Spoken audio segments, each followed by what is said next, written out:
So the actual reality of doing archaeology is it's a bunch of adults who maybe haven't gotten to hang out together or meet other people for a long time. They're doing that work together. They've got a common sense of purpose. It's actually important. You are expanding on what we know about the past. So you've got that mission that's bigger than yourself, which veterans tend to kind of, adhere to. It's challenging. It's teamwork. You're in that unit, that trench every single day, 8 hours at a time. You don't have much to do except talk to each other and kind of share your experiences back and forth. So what I saw on that project is those British veterans would build these bonds around archaeology, and then those stories would start coming out. This is what my service was like, and this is what I've gone through that nobody else around me really understands. Your stories, your service, your community. This is the Tango Alpha Lima podcast. Welcome to the Tango Alpha Lima podcast. We're here to engage today's veterans through authentic stories, education, and entertainment, and build a virtual community that celebrates continued service and supports the American Legion's mission. And we're glad to have you here as a part of our community. How you doing, Mr. Adam? Oh, I'm good. I'm good to be here. I'm good and glad. Good and glad. Nice. Good and glad. Artemis, have you heard of her? She made news earlier this year. But July is when we celebrate the birth of NASA and the space race. During this week in 1958, the United States Congress officially established the National Aeronautics and Space Administration, better known as NASA. In October of 1957, the Soviet Union launched Sputnik, the first artificial satellite. Not artificial intelligence yet. This is just an artificial satellite. This shocked the American public, embarrassed the U.S. technological establishment, and gave the Soviets a major propaganda advantage. We can't be having no Soviets with the propaganda. We have to have the propaganda advantage. I like propaganda advantage. That's something I always teach my kids. We want maximum propaganda advantage. That's right. That's right. That's all parents have that over their kids. In response, the Eisenhower administration funded improved science and math education via the National Defense Education Act. Early American rocket attempts faltered, notably the Vanguard explosion in December 1957, though Explorer 1 successfully reached orbit a month later. Recognizing the need for a centralized body, Congress created NASA in May 1961. President JFK escalated the stakes by committing the nation to landing a man on the moon before 1970. Just 9 years. You know what they call that, Joe? A moonshot. A moonshot. I like it. A Hail Mary. On July 20th, 1969, astronaut Neil Armstrong stepped onto the moon, successfully fulfilling Kennedy's goal and effectively winning the space race for the United States. Allegedly. I just had to throw that out there for all the conspiracy theorists that I know question that. Well, I believe space may be the final frontier, but it was made in a Hollywood basement. I mean, I think at this point, though, if we hadn't landed anyone there, I feel like we would have made it a point to put someone there by now, because I feel like it could be done much easier now than it did back then when they were doing like math on Post-it notes and napkins. Did they have pencils and pens back then? I'm joking. That's an awful joke. They did all the math by hand. There were no robots. Which is wild, because I can't even remember a phone number anymore. I remember when I was in like second grade, somebody would be like, "Hey, call me when you get home," and they would give me my number, and I'd go home and just call them. Like my brain works normal. And now it's like, did the directions tell me to go left or right here 14 seconds ago? Interesting side note on this: Neil Armstrong, who you may or may not remember as the first person that allegedly stepped onto the moon, is a Boise State alumni, as are several other NASA astronauts through the years, including Brigadier General Raja J. Chaudhry, who serves as assistant to the chief for Artemis Human Landing Systems. So there you go, kids. If you want to go to space, start at Boys or Girl State, and it's the Cool Kids Club. That's interesting. I didn't know that. I didn't know that at all. How'd you find that out? Do you just wake up knowing things? No, I just read Holly's show notes. We pre-read them, believe it or not. Having said that, though, we've actually had a great show for you guys. We've got Stephen Humphreys, PhD, CEO and founder of American Veterans Archaeological Recovery, or AVAR, because we love acronyms. I want to use the word acronym in an acronym. We need to come up with something. We love acronyms. I don't WLA. know. I hate like the 13-letter acronyms. It's too hard. Yes. Well, we don't need You a get you get 13-letter 5 acronym. letters max, but predominantly 3 or 4. If you've got to drop the font size to give somebody a business card that only has one side, then your title's too long. But our guest today, like I said, Stephen Humphreys, and AVAR uses field technology, field archaeology to help military veterans. While similar programs focus on positive short-term benefits that participating in field archaeology can have on veterans' mental health, AVAR focuses on hand-on stuff. Veterans like hand-on. We like doing things.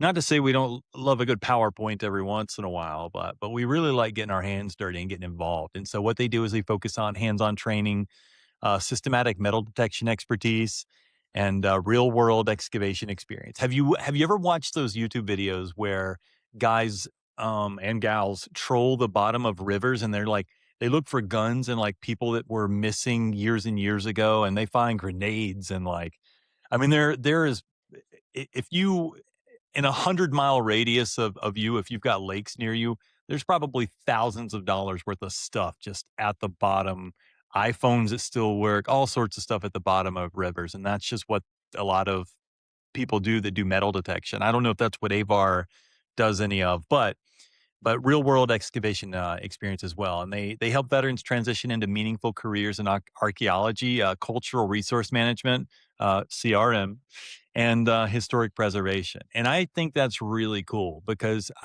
a lot of us probably when we were little watched Indiana Jones and at least considered archaeology as a as a potential job, but I don't know how to make money doing that, but apparently these guys do. So, Well, that's exactly what I was gonna say is, my experience was in archaeology was Raiders of the Lost Ark, Temple of Doom, and The Last Crusade. And then, mhm. later Kingdom of the Crystal Skull. But I was like, 6 dude, hours of archaeology is research one of the done. coolest things that you could do. Turns out, yeah, no, there's some really cool stuff that comes with it. But no, it's not an Indiana Jones film. It's actually just slowly and carefully digging up a lot of stuff. But like you said, you get to be out there in nature, in the elements, and you're not behind a desk getting carpal Yeah, tunnel or, fatigue in your upper shoulders from typing on a computer like from a the T-Rex. the type shrug. Yeah. Yeah.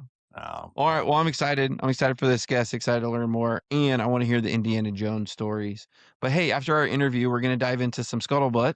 We'll have a myth versus fact session and a story about a Navy sailor who got a little more than he bargained for in his energy drink. and it's not just more energy than he expected. So This has alphas, stick 200 around. milligrams of caffeine in it. Gotcha. Surprise, you got the golden ticket. Thanks. But we got something pretty cool, and we'll be back with Stephen Humphreys right after the break. This podcast is sponsored by the SOAR campaign, dedicated to preserving access to life-saving air ambulance service. SOAR thanks the American Legion and its 1.6 million members. We are proud to partner with the American Legion in protecting emergency care for veterans and their families. All right. Today we're joined by the CEO and founder of American Veterans Archaeological Recovery, Dr. Stephen Humphreys. Welcome to the Tango Alpha Lima podcast, Stephen. It's so great to have you here with us today. Yeah, well, thanks so much for having me on. I'm really glad to be here and to talk about this a little bit and to, hear more about you guys. Outstanding. This is going to be fun.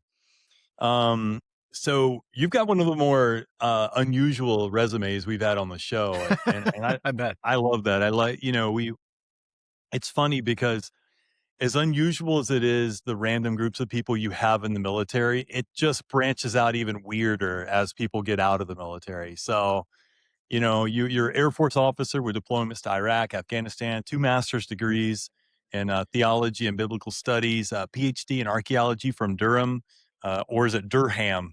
It's Durham. I didn't And think it was Durham. that's the one in England, by the way. Mhm. So tell me a little bit about your villain origin story. How'd that happen? Yeah, so I was an aircraft maintainer when I was in. I commissioned in 2004, got out in 2010. So I was an aircraft maintainer back in the day. Really loved what I did.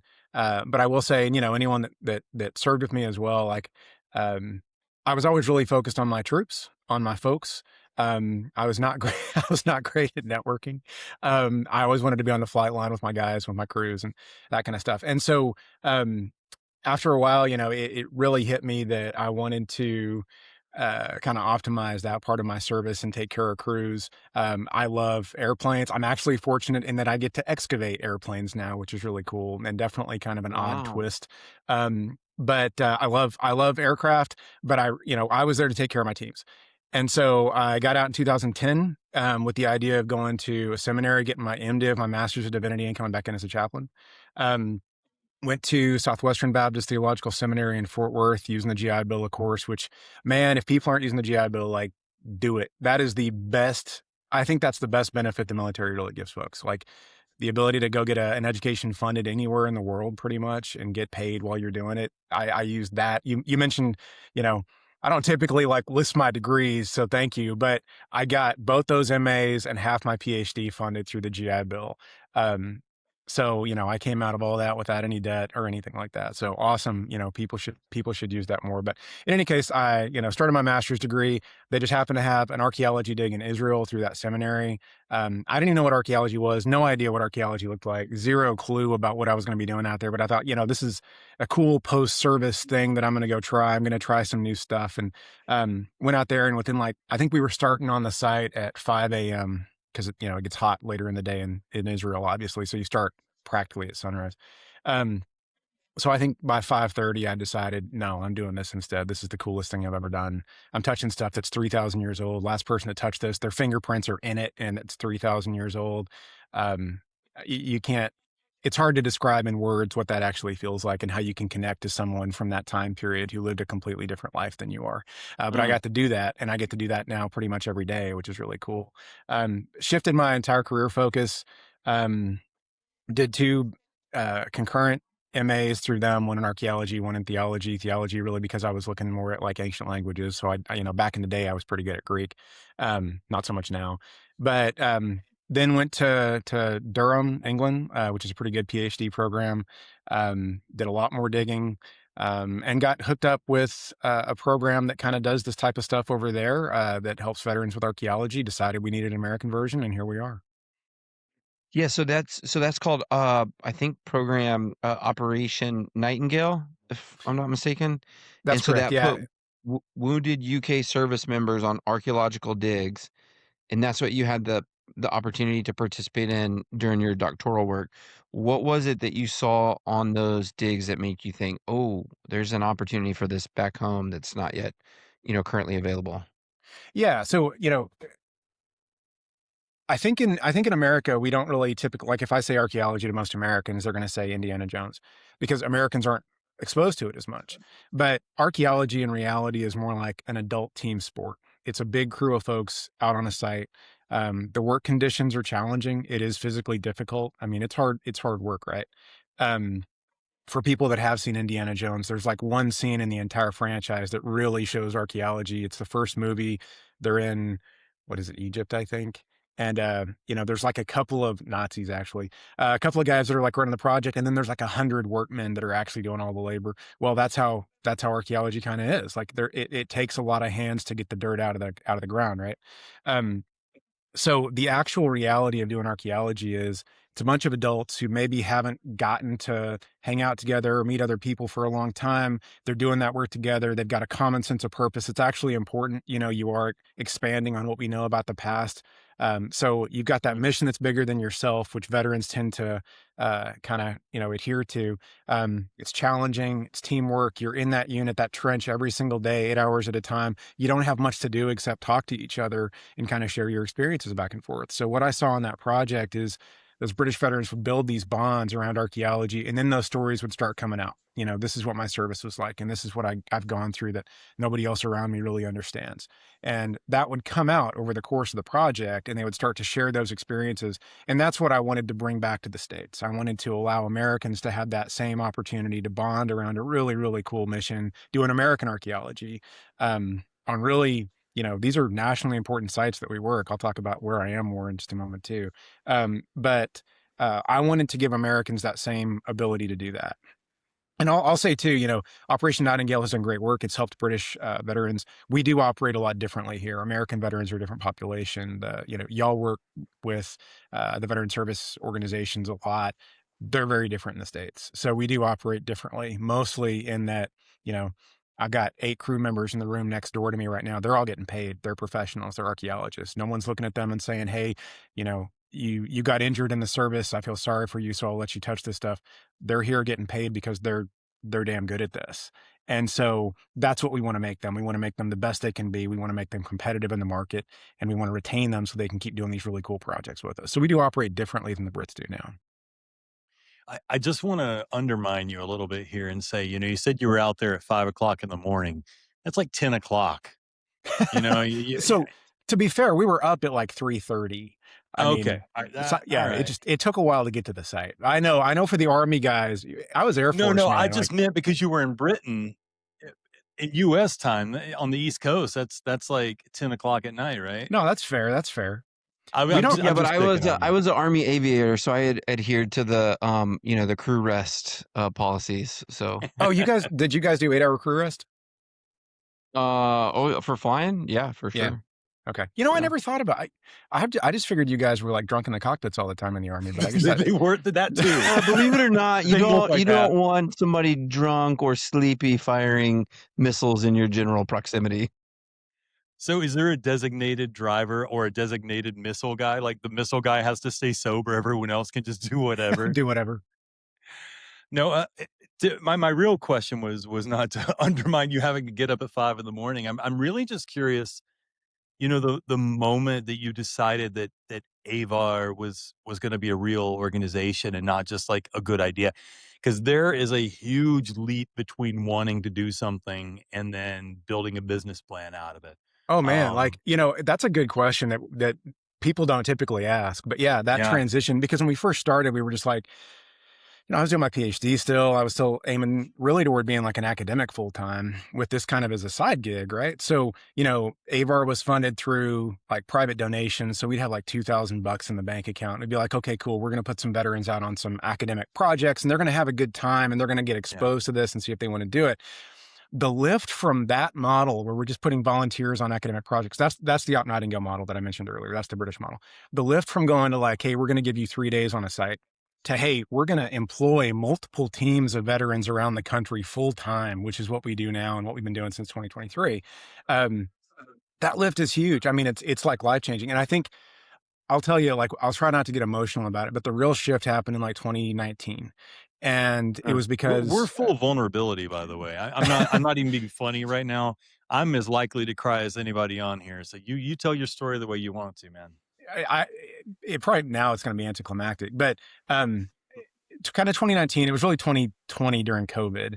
So during COVID, we couldn't do a lot of field work, of course, because no one could really move around, right? And so AVAR started doing all these Zoom calls all the time to kind of get our community together and make sure that we were checking in on everybody, and that people, were getting taken care of, even though we couldn't do field work. But we used, kind of as an excuse, we were like, well, hey, what do you want from this program? Like, what do you like about archaeology? Like, how do we make this work for you? And I had this Army veteran that was like, man, don't effing tell people that I can't do this. I can. And that's really where we were like, we can't just keep doing this volunteer model, because what it's really telling people is that the veterans are broken. They need more help than anyone else. And all they're good for is moving dirt. And so we really switched in order to emphasize to the community, the archaeology community, as well as the veterans themselves, like, hey, no, these guys can be the best in the business and we're going to make them that. So like, that's why I'm so proud of the fact that like those guys out there are being paid and they've got master's degrees, they've got bachelor's degrees in this. They're professionals, and people see that now before they see the injuries and those veteran labels and all those kinds of, and that's what I want them to see, because I want these guys to be able to get jobs if they want them. And sympathy isn't going to get you hired, man. It's going to get a nice sob story, and it's going to get people interested in who you are, maybe. But in the end of the day, it's not going to get you that job. And so we really transitioned again around that kind of 2019, 2020 time to like, hey, we're going to make this an actual business. This is going to be all we do. This is my life now, you know. And since Dude, and then, we've doing been that doing the in work. 2020, man, you probably gave some people a goal and a purpose to help get them through COVID. And like we had a foster baby, and I tell people it was a hack. I mean, we had this. Our house never felt isolated. We had this beautiful little baby in our house, and it got us through COVID in ways that a lot of people didn't have access to. And I think for you having this big thing going on, not to say it wasn't financially or from a business standpoint, a huge risk and struggle to do anything in 19 and 20. Yeah. But man, you probably gave some people a goal to fight through. Like I commend you on that, because I love creators, job creators, artists. I like people that add to the world, man. And I really love that you did that. And it just so happened to be at a time when I think that we needed it the most. Yeah. Thanks. Like, I'm lucky because I've had really good vets that have believed in what we were doing. And I think above everything else, I mean, it's not like it's about me. They're the ones that are taking care of each other all the time in the field. They're the ones who are sharing those stories back and forth and exhibiting that compassion toward each other. And like, y'all know exactly how important that is and how important that is among this community. So I've had really good crews that did that. But man, like, we got hooked up with the Defense POW MIA accounting agency. I don't know if you've heard of them. So that's the organization that goes out and repatriates remains from We've wars had them on overseas. the show, the director on the show. Oh yeah, okay. So we Yeah. work with the branch of them of the DPA called Partnerships and Innovations, and we have since, I believe, 2018. Now our first project was 2019, and so of course a lot of those missions got canceled in 2021 or they got pushed back. And so what we had during COVID was this massive mission planning that we were doing because everything got bumped back into 2021. So like, as soon as the airports opened, man, like, we were on the ground. Like, we did back to back Sicily, then England, then Battle of Saratoga, which is a turning point in the American Rev, and then Sicily again, all back to back in 2021. We were in the field for like 5.5 months straight because we had so much work kind of accumulated. So yeah, you're talking about like a sense of purpose. Like, man, we were working. We just weren't out digging holes. But as soon as the airports were halfway open, we were out there going through quarantine Well, and everything just to get you those. covered a lot of ground there, and I want to kind of highlight, a few things because, one, I think the average person outside of Indiana Jones has no idea what goes into an archaeological dig, how long normal time in the field is, what kind of goes into that. And then there's this other layer on top of the organization, that you've been built in. So how do veterans like come into the program? How do they find out about you? What's kind of like the candidate, that comes in? Is it somebody that's already, pursuing this as academics? Is it more like, you're putting this into folks' awareness and having them the opportunity to see if it's something for them, and then you kind of help them along the way? I'm sure it's probably a mixture of all of that. Then there's like the contracts, the business, it kind of end of it, of like where you actually go out and get to do this work. And then there's the history of the sites themselves. So what is the process like, maybe first to just kind of unpack for how veterans come into the program, what exactly the program kind of does for them, and how that works?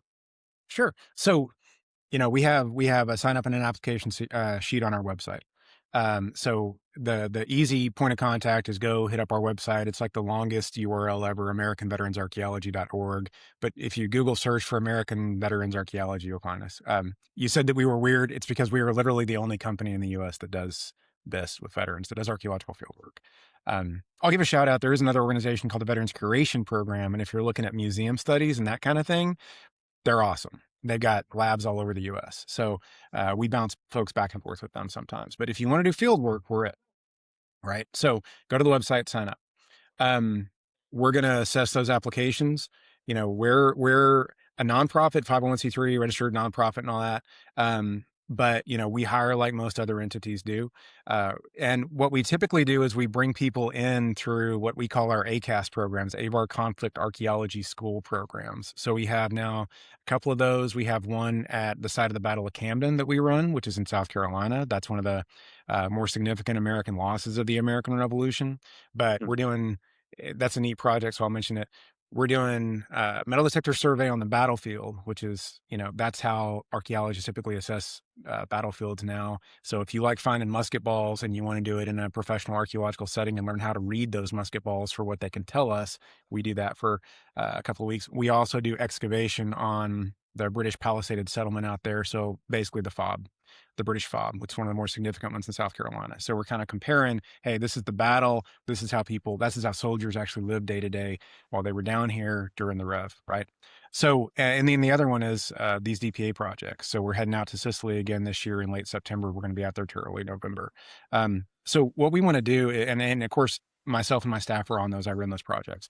So, those ACAS projects are really made for us to give the transitional training as well as the support. We have a mental health clinician on those, in case, you know, in case anything goes bad wrong and someone needs a little bit of help to get through. But we want to give that transitional training, and we also want to just share with those individuals, hey, this is how archaeology's culture is different, because it is. If you're going to make it in this field, you do have to adapt to a different mentality. This is not, you know, to be really blunt, this is not a safe space for veterans within archaeology. This is where veterans can transition into archaeology, and we want to be really clear about that with them. But we want to put them through that approximately month-long program, put eyes on them, let them get to know who we are as well, and ask us, hey, why do you do things this way? Why does it work this way? You know, veterans really want to know that bigger picture perspective. And if they don't know that, you know, the trust isn't there. So we want them to see us working in the units alongside. I'm digging with a mattock alongside them while they're going, and we want to have those conversations with them too. You know, why do you want to do this? Where can we put you? How can we help you? But we want to be real about what this field offers and what it demands if you're going to be good at it. And beyond that, then we just kind of nonstop now subcontract for these large or cultural resource management firms. Most of yours probably aren't going to know what that is. About 90% of archaeology in the United States happens before commercial development. So if you want to like lay a pipeline, archaeologists are going to survey in front of that pipeline and make sure you're not blowing through a Native American settlement. If you're dropping a mall in, same thing. Archaeologists are going to assess that property and make sure you're not blowing through something important. Do you have a question, Joe? No, I mean, for me, you just brought up a question that I had about, you know, you've coined a term, rehabilitation archaeology. I wanted to give you, you know, I've interrupted you to tell you something stupid, basically. No, An emotional support shovel. I wanted to give you that one too, in case you didn't know. Figured you could have that one for your own personal. I'm gonna stick that label on every shovel that we have. I love it. I love it. But you know, you're kind of digging into this already. So I guess I'll just ask the pointed question of, you know, you went into that initially and you got that sort of mental health bump on your first dig. And, you know, and so you've built AVAR off of turning that into a purpose. So, and you say there's another organization out there that, you know, that does, you know, I want to see, and I want to ask you with AVAR, how do you help someone build a career?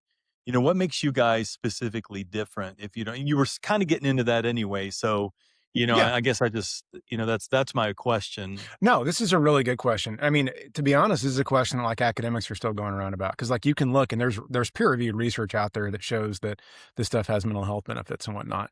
And I'll be honest, this is a funny thing for a CEO to say, but I'm skeptical of that research, because for us, like what really matters is the impact on every individual veteran. I don't care about the surveys or the quantitative analysis and stuff. Like if I want to be able to go talk to a veteran, hey, how's this going for you? Like, how's it really going? Because this is a hard job. Like it's a hard career. You're away from home a lot. You're away from support systems a lot. If you've ever met archaeologists, we tend to be an obsessive bunch of people who you know, just make our entire life focus around like Roman buttons or whatever. You know, is that mentally healthy? Can be. But, you know, you It gotta can be. you gotta put some guide rails in place and really mentor people through so that it actually works for them in a real way. So what we wanted to do was, I think the first thing is we wanted to screen people who would actually benefit from this. So, and I want to do that because I want to make sure that they're going to fit our culture and the archaeology culture, but also because I want to make sure that they're in a good place to go out on a project for. You asked about duration. You know, our short projects are about 2 weeks. Our long projects are 4, 5, 6 weeks. But then if you want to, if you want to work with us full time, like you can just keep coming back. I've had guys on the project in Texas for 3 years straight. So, Mm. um, we want to be sure that people can actually handle that duration.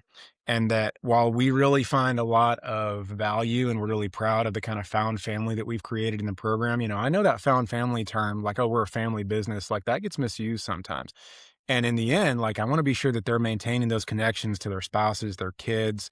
The vets Mm. that we're bringing in, they're a little bit older sometimes than those kids coming straight out of college, and they might already have those family commitments. And I don't want them getting so wrapped up in how awesome these sites are and how awesome this material is. Like, hey, I'm going to take you to Sicily, or, we've done work in Israel before. Um, there's a tendency, I think, for people to get almost like this Neverland kind of fantasy where it's like, I'm going to bounce around the world and do cool archaeology.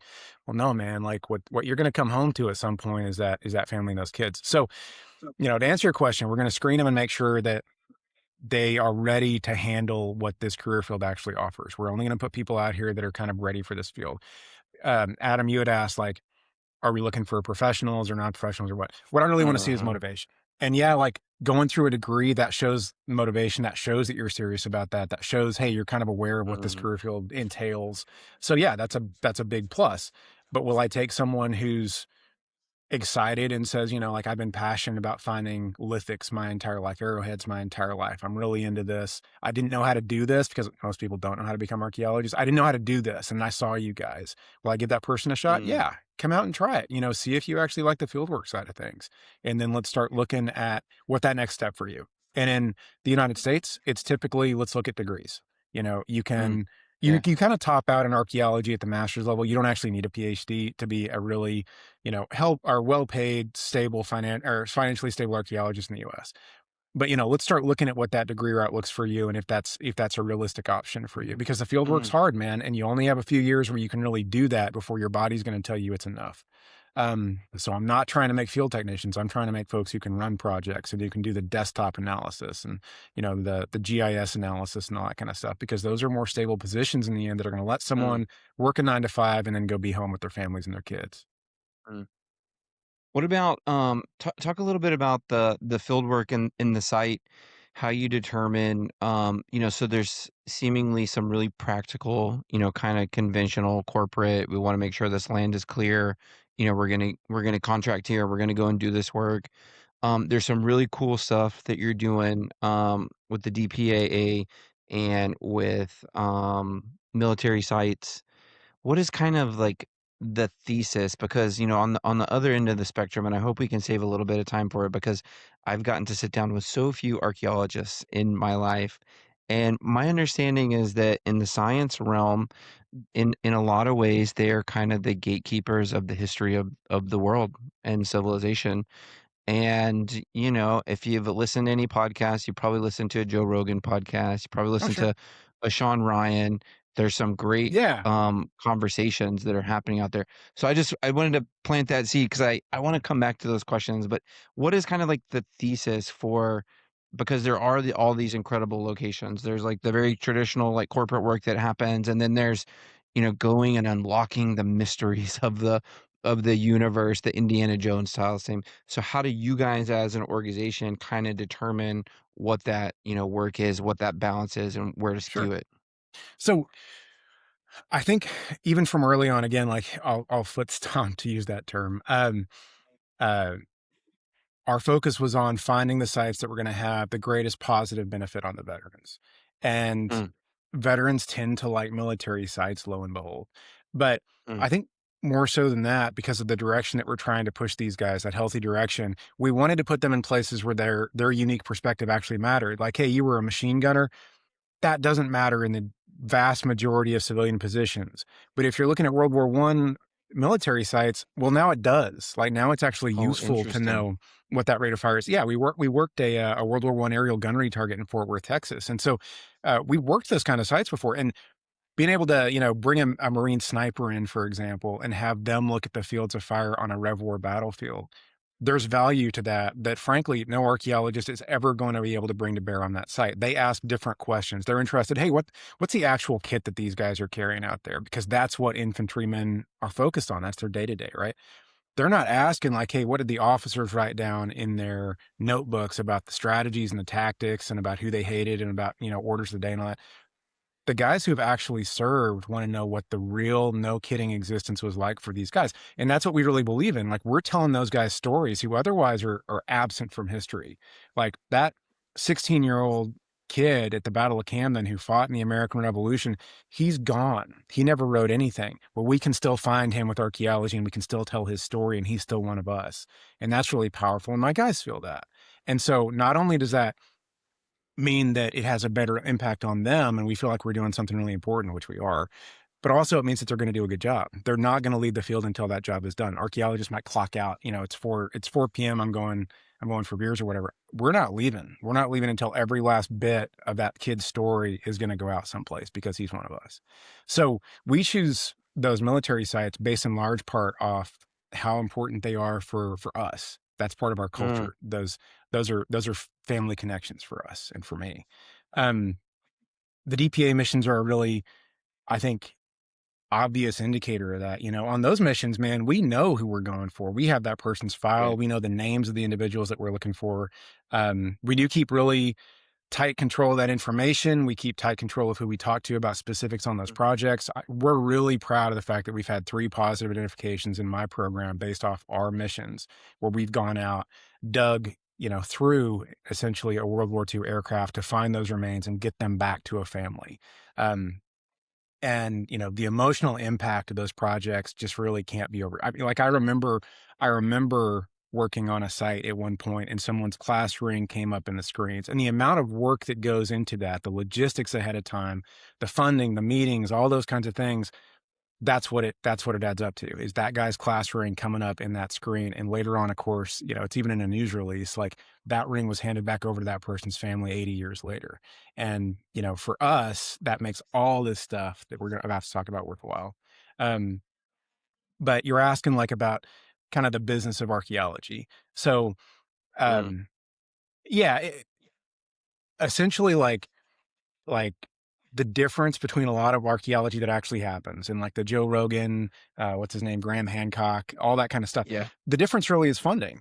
And I think that's not always apparent. It's not really easy to explain sometimes, but like these kind of projects that I'm talking about, there's funding allocated for them. Like there are federal regulations that require us to go in and do these surveys on the sites that are, these pre-development sites and stuff in the United States.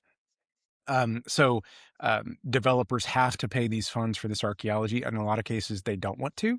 In some cases, we have really good, relationships with developers and they do want to do the archaeology and they do want to make sure that story is being told. They find that adds value to their property. But, those things are funded. They have to be paid for. The kind of stuff where you're talking about human origins and big picture and the religious questions and whatnot, typically, for better or for ill, those are funded through academic grants. They're funded through a variety of different sources. The old school antiquarian model is you would find some really rich person and they would just drop a whole lot of money on you, or they'd go themselves. That's the antiquarian model. The guys that are digging like Troy and Megiddo. Somebody who's looking for the Holy Grail, right? Yeah. Right. But that's how it used to work, man. And like that is the Indiana Jones model where like someone's just throwing $1 million at you and being like, hey, go find this or whatever. But for like some of those big questions that you're seeing in, that you're seeing kind of out there in the YouTube sphere and stuff, the issue is like, like archaeologists would love to find a new ancient civilization. Great, If they could find a new ancient, yeah, fund it. But like, I mean, you have to understand, like for us, that's career making. Like would I like to go and dig an ancient civilization no one else has heard about before? Man, you talk about like tenure at Stanford or Harvard, like that's how you get it. So we don't intentionally gatekeep anything. We're just slow with publication a lot of times. But man, like nobody is trying to hide anything. We're trying to put that out there because that's how we get jobs. So As a it's Yeah, side funding. the note, reality of the flow of dollars. What about okay, so I'll frame this question, and I'll direct it towards the pyramids, but I'm gonna use it from how has technology, it helping to evolve the field? How are maybe like new and old sites being able to be looked at, in different ways? And then what are we supposed to make of these like radar images from like what's supposedly underneath the pyramids? And what are your thoughts on that? Yeah, so, you know, I'm gonna be really honest, like, archaeologists are super specialized, so I'm talking outside my specific field here. I'm a American conflict archaeologist. But All I right, you think can quote them, everybody. No, I'm just kidding. yeah, right? Zawi Hawass is gonna email me. Um, the new technologies have been the new technologies that you're really talking about here are like LiDAR, um, which, among other things, shoots through foliage and allows us to be able to see like ancient cities in South America that you're really not able to see with the naked eye, and where the foliage is too dense for you to kind of go in and look at. Those types of things, they're game changers for us because they allow us to see these things that have been covered up by foliage or just in inaccessible remote areas, or just aren't visible while you're walking across them because of perspective and whatnot. So they are game changers for us. And again, like, we're super excited by and large. Archaeologists are super excited about the ability to use these tools and to mobilize them. We use them. I mean, we use LiDAR on every site we go to now. That's a standard in the field. Like, anytime you work a site, you overlay LiDAR and GIS on top of that site Oh to look wow. at patterns. I didn't mention, but like, I'm at Fort Ticonderoga right now with a crew. So I'm at a really significant 18th century conflict site for the United States. We've been doing field work out here. The first thing you do is, hey, let's look at the fortification lines that are visible through LiDAR, but may not be visible through the naked eye because they're in a forest, right? Ground penetrating radar. Anytime you've got structures underground, ground penetrating radar is a huge asset. And geophysical survey, ground penetrating radar is part of that. Geophysical survey is a huge asset in terms of being able to see that stuff. And all those things for, um, I think for United States, again, I studied in UK, like Israel. These are just the norms now. Like, we all incorporate these Mm. tools into everything we do. I think for anytime you're looking at like a weird pattern anywhere, um, humans are so good at finding patterns and odd shapes on the ground. Our minds go to that. It's actually something that we kind of train as professional archaeologists is when not to make up stories about weird things that you might be seeing, and how to assess the full scope of the data before you come to a conclusion. Because 9 times out of 10, it's the simplest explanation. It's not the weirdest thing. You find a weird shape in the ground, it's probably not aliens. It's probably something else, right? Unless you have other distinct proof of aliens, Joe. I know you're going to say that until it is. I was until about it to is, say it's not lupus. It's never lupus right? until it is. So, but the honest truth with all this really does come back to funding. Like, most Mm. like, if you give me $1 million tomorrow, man, I will go dig any site in the world that you want me to. But and I'll bring in the experts and we'll do a good job. Most academics, again, would just love to have that kind of freedom to be like, hey, let me go explore this big picture story. But that $1 million is typically not there anymore to do that. So I don't think it's so much an issue of gatekeeping as it really is like funding and being able to write a coherent funding application. Like, hey, here's why I want to spend that $1 million on this site. This is why I actually Mhm. think, based off the evidence, that this site could produce something like that's.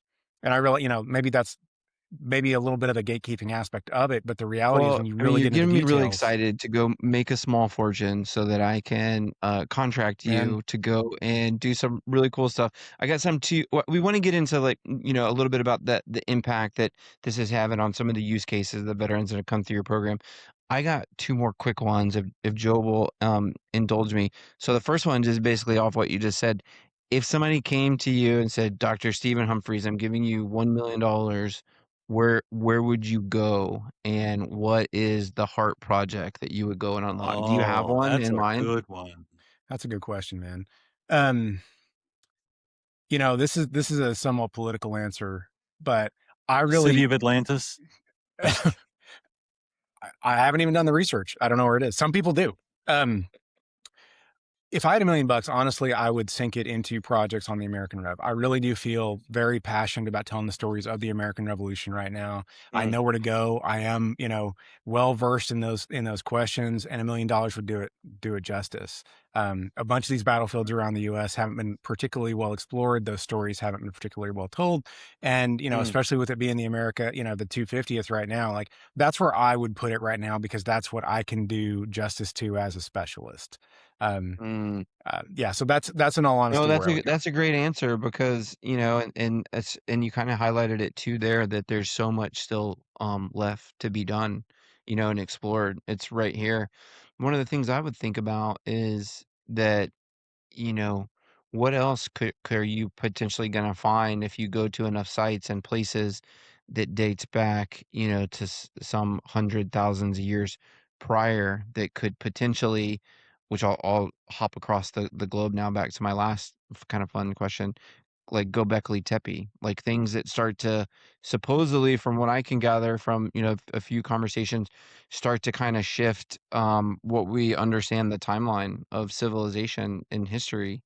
So, do you know enough about it to share with the listeners what Göbekli Tepe is and like what's No, what's happening there? no, and so my PhD is on Near Eastern archaeology. So I worked in Cyprus, Israel, Jordan.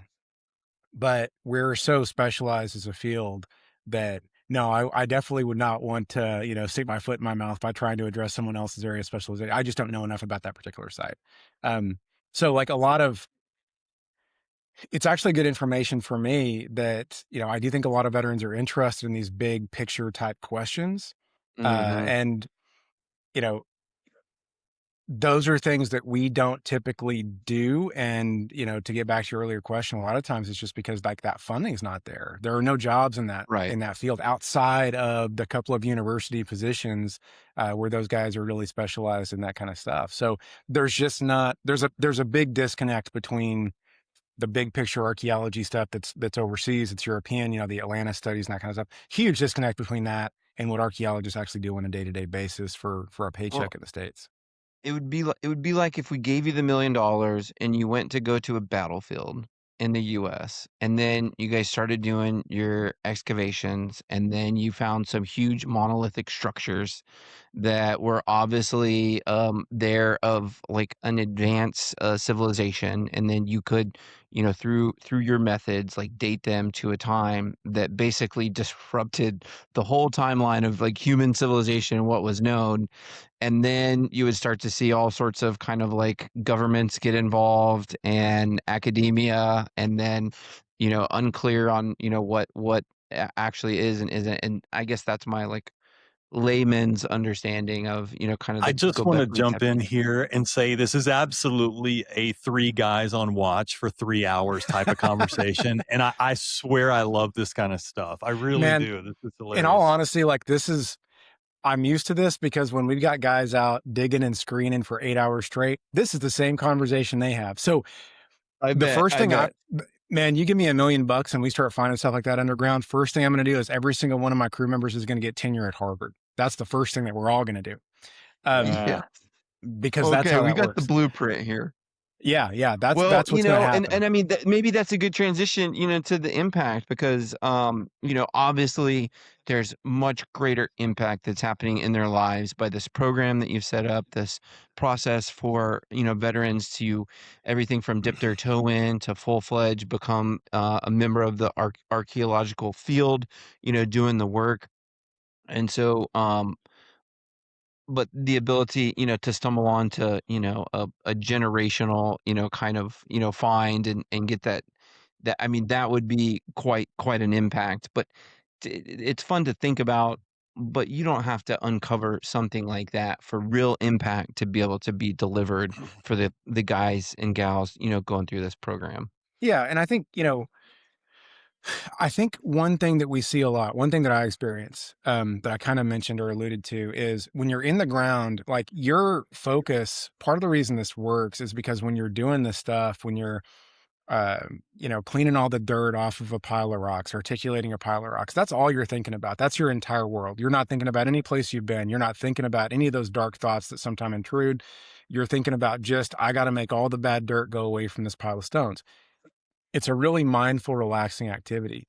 But the flip side of that too is that like you become, again, you get obsessive about this material.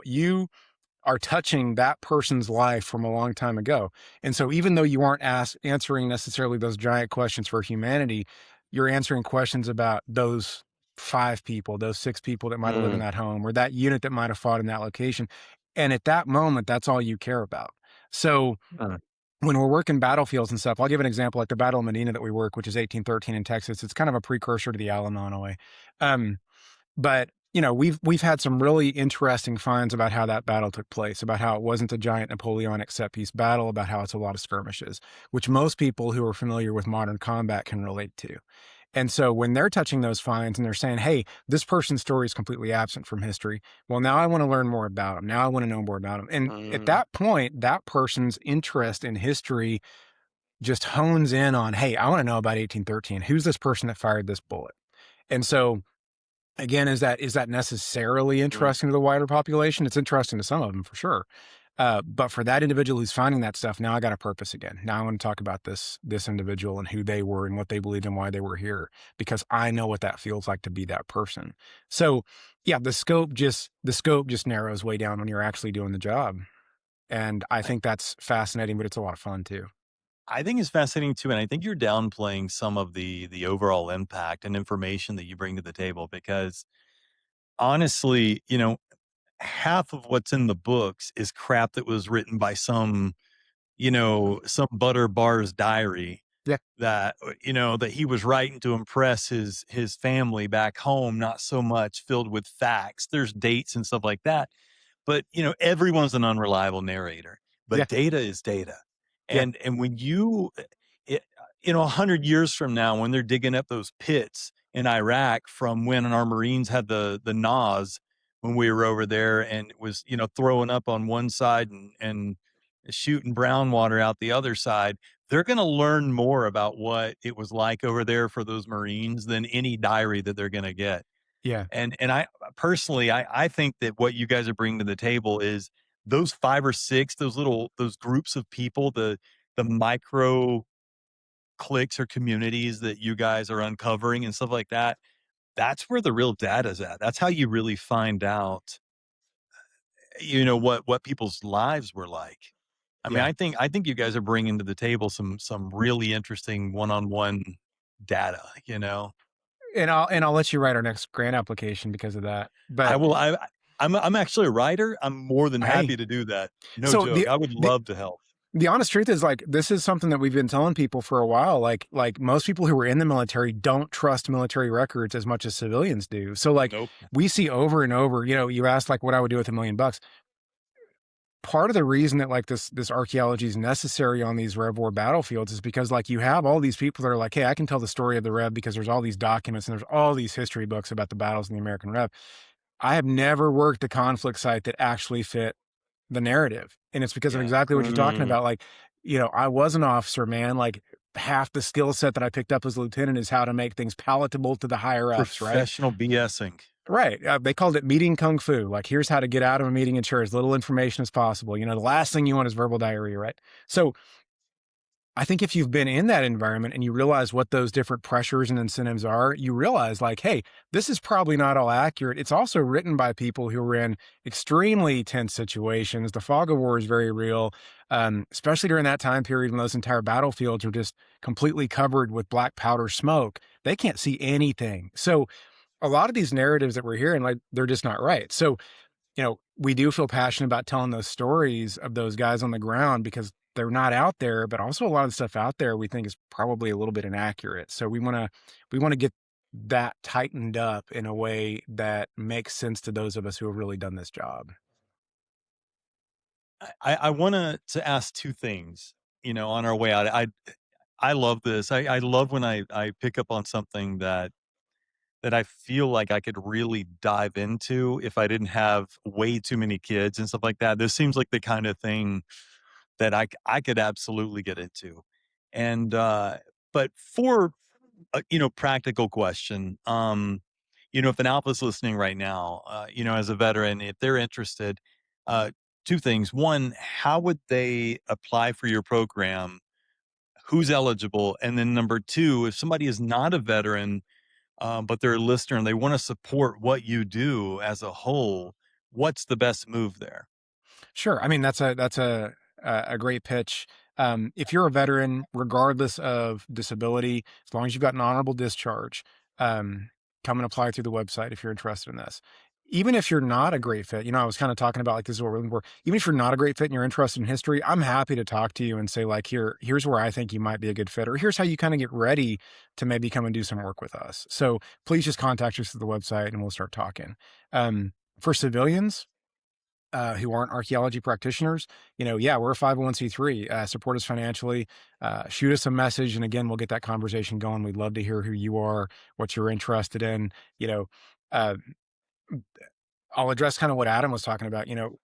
We want to answer people's questions, and we want to actually deal with the questions that people have, and the questions especially veterans have about the past. And archaeology has a unique ability to do that. So, the last thing we want to do is kind of say like, that's not that's not our history.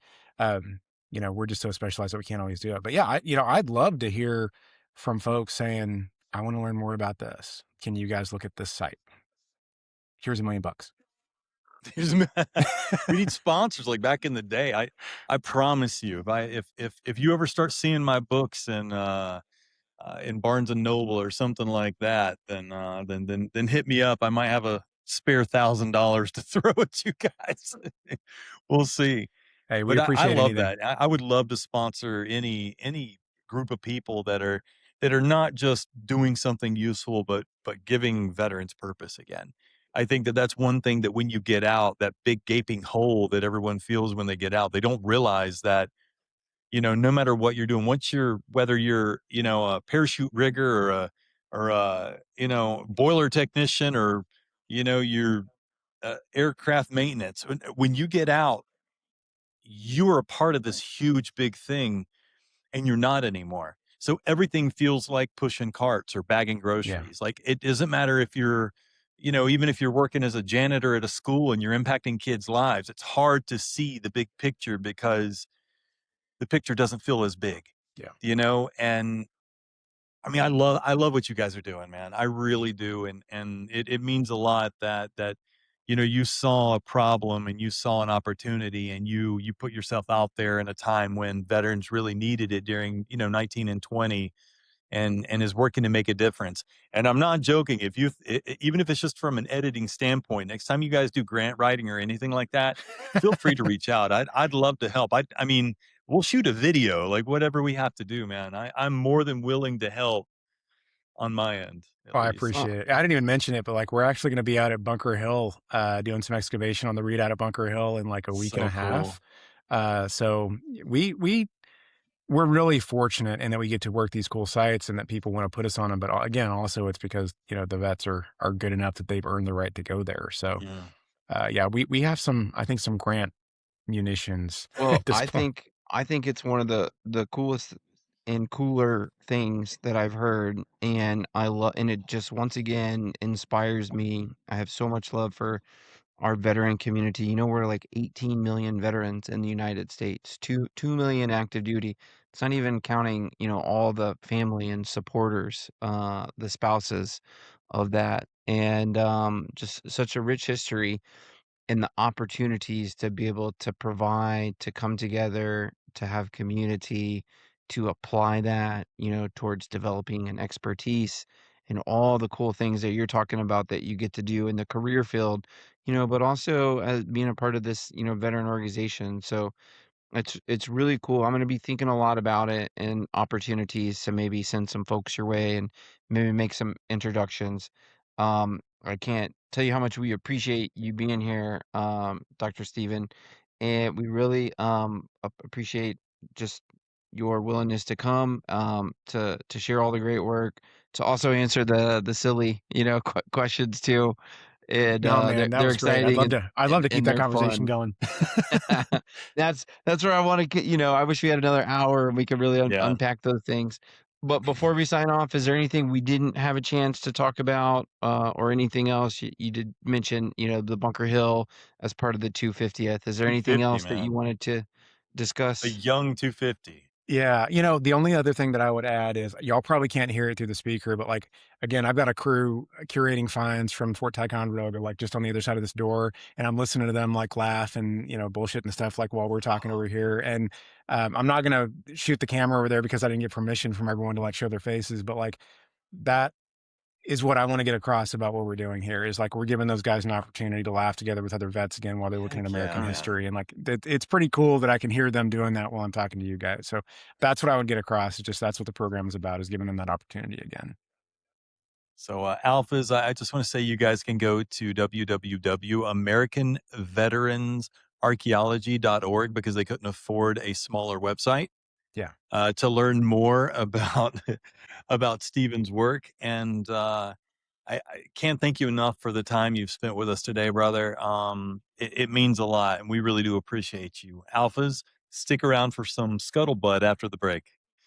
Thanks, guys. The American Legion is giving away this Humvee in a national sweepstakes. Imagine you want to take a nap after a long day at work. Well, I've got the perfect vehicle with the perfect seats. Look at this leather.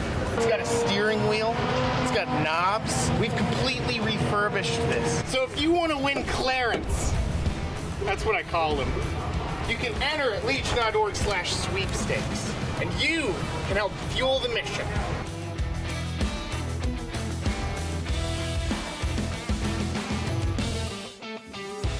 All right, Alphas, we hope you had a great break. It is time for some scuttlebutt. What you got for us, Adam? All right. Well, in honor of today's guest, I got a special myth or fact battlefield edition. Are you ready for this? I'm And always ready for myth or fact here's what you because don't I believe know. If they're everything. all myths, they're all facts, or they're myths and facts. So these are designed to catch you off guard, my friend. Myth All right. one. Every Revolutionary War battlefield has already been dug up. There's nothing left to find. Myth or fact? I personally, I bet there's battles that weren't even really reported properly. I think there's got to be something out there. I don't know. I'm sure all the big battles have probably been mostly dug up. I know there's something though. I lost a tennis ball in a flat yard one time, so I know that we can miss stuff. Yeah, I mean, this one's kind of a no-brainer, right? So, 100% it's a myth. And you bring up some good thoughts about, the skirmishes and things that happened that, maybe weren't documented that nobody Yeah. knows about. And then, the really notable ones like Bunker Hill is being excavated right now for the 250th. So this is really interesting. This is, something so notorious and in history, part of the founding of the nation, the Revolutionary War. And you would think sites like that have been picked over and picked over, and it's like, what could be left to find? But no, like Saratoga keeps expanding scope every season, and now, not to derail too much, but some of the ground penetrating radar that they found, what's underneath the pyramids, but that's the new technology advancements and modern metal detection they're now taking over old sites and being able to reveal more than they ever thought before. So, I mean, I know that when I was in Iraq, I was just thinking the whole time, I wasn't thinking about the war. I was thinking about, we're making museum artifacts here, baby. Somebody's gonna make a lot of money off of this one day. oh, No, that's I didn't funny. think that at I didn't think about it that all. way, but it is interesting, like flying over. Well, it's Mesopotamia, right? Because it's literally Yeah. the land between the Tigris and the Euphrates. And And people have so, been fighting there for millennia. yeah, we were always told that was a cradle of civilization. And Yeah. so it's crazy to say like, oh, look at that building there. That's like 2,500 years, 2,500 years old. That is Yeah. incredible. I felt, yeah, probably more close to the fieldcraft of archaeology, even though I was up in the aircraft, being in those places and spaces where everything just, has a sense of, being ancient. Yeah. Okay, myth number two. If a World War II service member has been missing for 80 plus years, are they essentially never able to truly come home? Has it been too long for them to be able, is the decomposition so much that there's just no chance. I would have said 20 years ago, maybe, but I don't know. This is kind of a hard one. I mean, I know that we've spoken with people and DPAA before. We know that they were working hard. But I would assume that most people would think that many of those are lost causes. I would say most people would think who aren't in the know, like we might be more in the know. We're not quite in the know, but we're we're adjacent to the know. Well, you're exactly right. It is a myth. And I think in large part to some of the things that you highlighted, we have had the director of the DPAA on to talk and learn about how they're still IDing and repatriating remains every years, how they're tracking, all the way back from World War II. Now, obviously, the greatest challenge are the ones that were lost out at sea, but even some of those initiatives are underway. There's a B-25 crew in Sicily from 1943 and active recovery work happening on that today. So actually, families are getting that phone call even 8 decades later. In part to because of the agencies, and also in part to because of the technology, but also more than anything, just that ethos to never leave a fallen comrade and continue to do Yeah. everything we can. 100% in partnership with the field of archaeology to be able to help um, uncover those. All right, third I myth. love that. I love the dedication to that. I also the DPA actually did their 2026 briefing just a little while ago. I will make sure and drop that in the show notes if you want to see what they're currently up to, because it's always inspiring that you've got people whose lives are dedicated to giving warriors' families peace. So, we'll make sure and drop that in the show notes. And the last one kind of ties the two together, right? Archaeology and military. So this one again, no brainer. Archaeology is a civilian academic field only, and military folks don't belong there, which of course just isn't true at all. Even some of the historical references, T.E. Lawrence, Lawrence of Arabia, British Army intelligence officer turned archaeologist. We just had a story in the May issue of the Legion magazine on the monuments men from World War II and what they did to preserve history there. Sir Mortimer Wheeler served in both world wars, became one of the most famous archaeologists of the 20th century.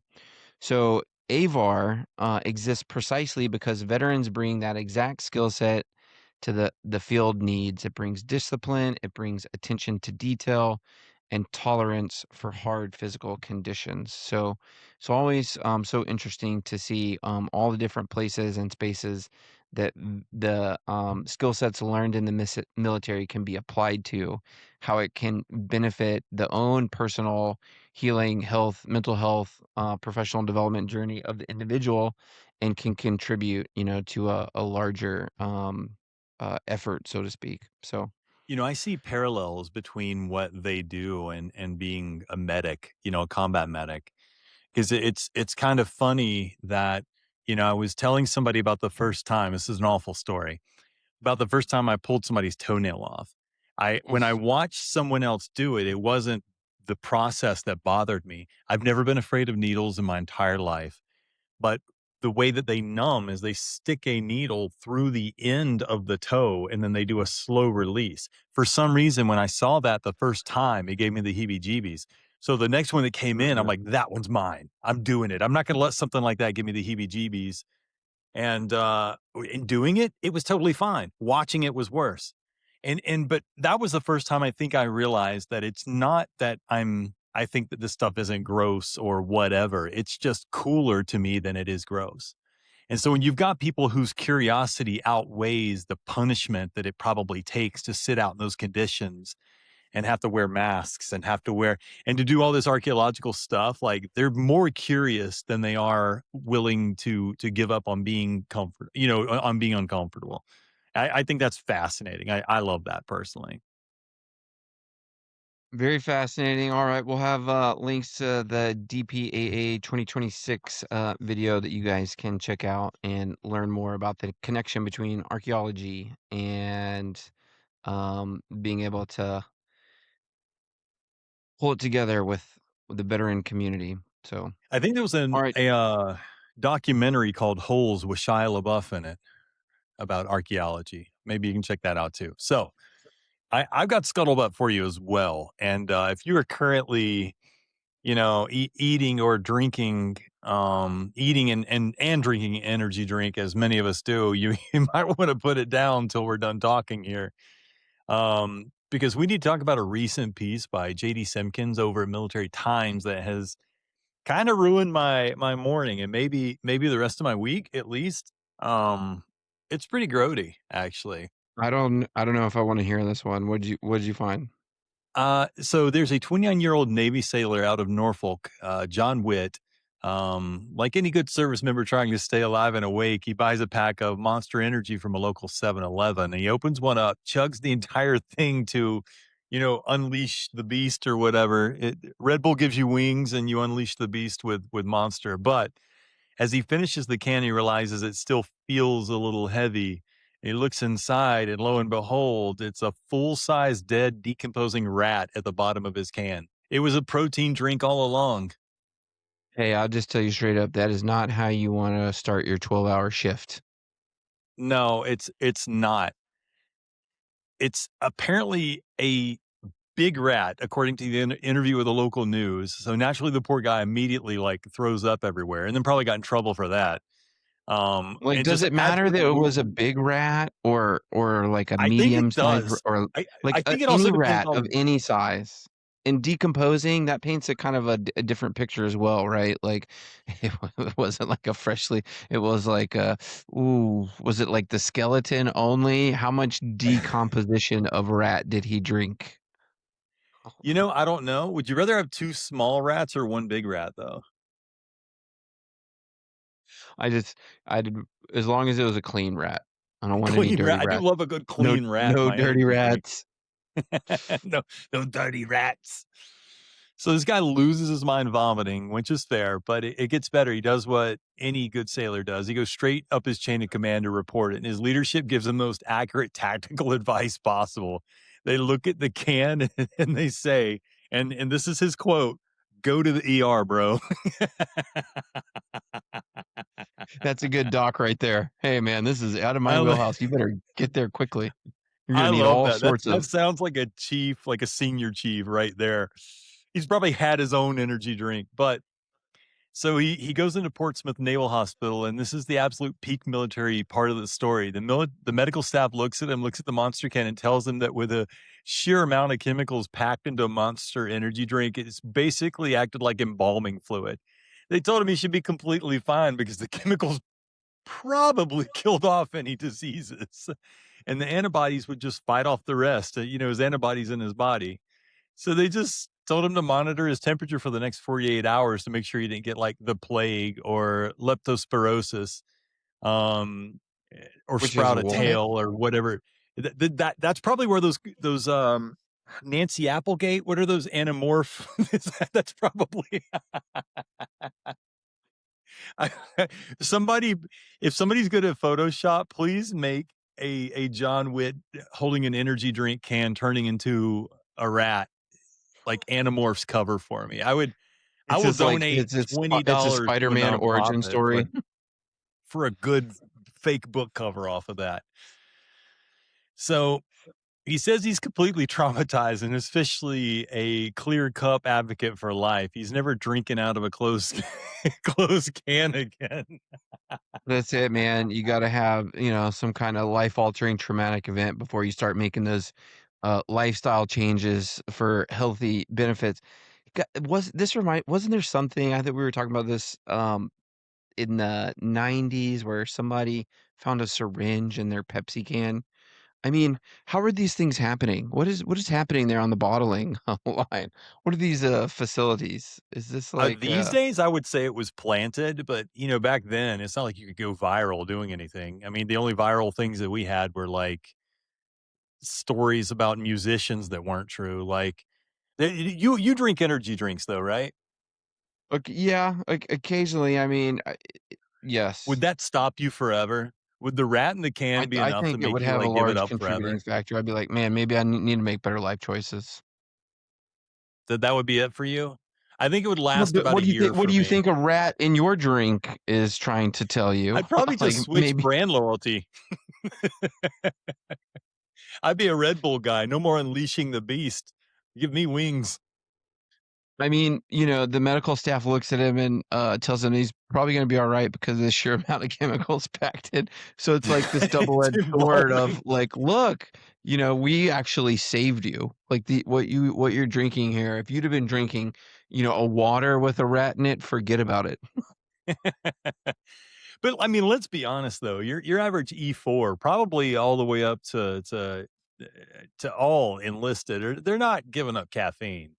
Like me, they might switch to a No. different brand for a little while, or give the can, What do you the mean the can a average good. E4? Like the average person in the military, nobody's giving up caffeine. I don't care who they are. There's going to be something come out from like the first sergeant that says, make sure you give all cans a good tactical shake before you drink them. Like, tactical shaking. That's what's going to We all happen. got to get the rabies shot because Johnson's over there finding rats in his drinks. Won't keep his mouth Jo- shut. Just didn't deal with it. Stop chewing on Wilson, Johnson. So, but the dependency's deep, man. I will say though, the internet, of course, had a field day with this. Some people on Reddit were joking you accidentally found the secret protein plus formula, and others were wondering if Master Splinter just got old and confused a monster can for a mutagen ooze or something like that. But he is filing a report with FDA, so until I think this is a time when I think snitching is okay in the military. It's okay to go up your chain of command on something like this. So. I mean, I feel like a lawsuit is also an option that he should have at his might be disposal. the What? Because he bought richest it. E4 in America. Was the 7-Eleven like on post, and therefore they're not liable for being like sued? That's interesting that there was no It's reporting like about a you've lawsuit. accepted if you accept terms and conditions when you pop the top. That's gonna be the next thing. This is for like primo capitalism. I love it. But until Right. then, until we find out what's going on with that whole FDA thing, if you're out there on watch, pulling a 12-hour shift, truck driver, do yourself a favor. Let us know Maybe, what you're finding in your energy drinks. yeah, pour it in a glass. Don't find what's lurking at the bottom of the beast there, the can. Give it a good tactical shake and pour it in a glass. So that's what I got for you, Adam. All right. Well, that was fun. Thanks, Joe. Hope you enjoyed that as well. Hope you weren't drinking an energy drink while we talked about that. We thank you guys for listening. Please go and subscribe to our podcast on Spotify if you haven't already, YouTube, Apple Podcasts, or wherever you love to listen. Subscribe to our newsletter and send us mail and guest recommendations at legion.org/Tango Alpha Lima. We'd love to hear from you. And until then, we'll see you next time.